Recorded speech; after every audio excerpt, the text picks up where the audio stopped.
from God, there is need for us to find, number one, to subdue our flesh.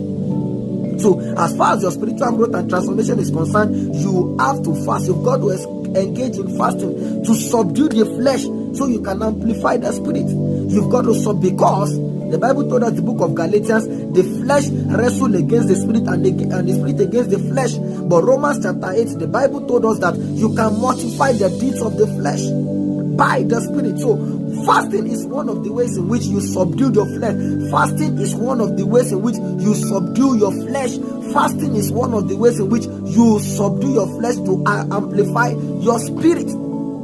So it's very, very important. Number two, why do we have to fast? We fast so that we can sharpen our spiritual sensitivity. We fast so that we can sharpen our spiritual. It's very, very paramount, very impediment for you to fast, to sharpen your spiritual sensitivity. We saw that account in the book of Acts of Apostles. The disciples, the church, gave themselves to fasting, and it was at that point that the scripture said, separate me Paul and Barnabas for the work of the ministry. He was in the place of fasting and prayer.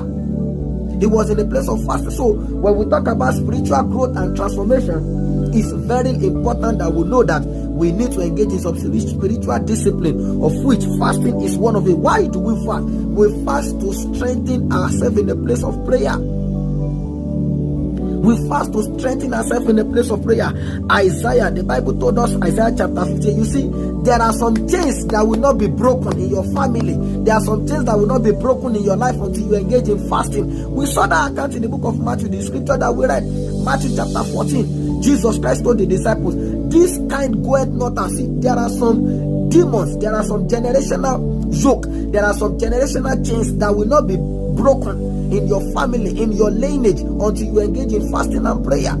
Oh, you think I'm lying? Okay, I want to encourage you. It's very important. Fasting, one thing that fasting does is to strengthen you in the place of prayer, to break yoke. Isaiah chapter 58, the scripture told us, Isaiah 58, that is this not the fast that I have chosen, to loose the band of wickedness? To loose the band. This is the fast that I have chosen, that you can engage in it, and by the reason of your engagement, you lose the band of wickedness. Number one, that you undo every burdens. Through fasting, you undo every burdens to let the oppressed go free. This is fasting. No?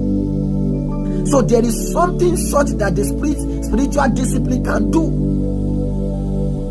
Number one, to loose the band of wickedness. Number two, to undo every burdens. Number three, to let the oppressed, and it goes on and on. Isaiah chapter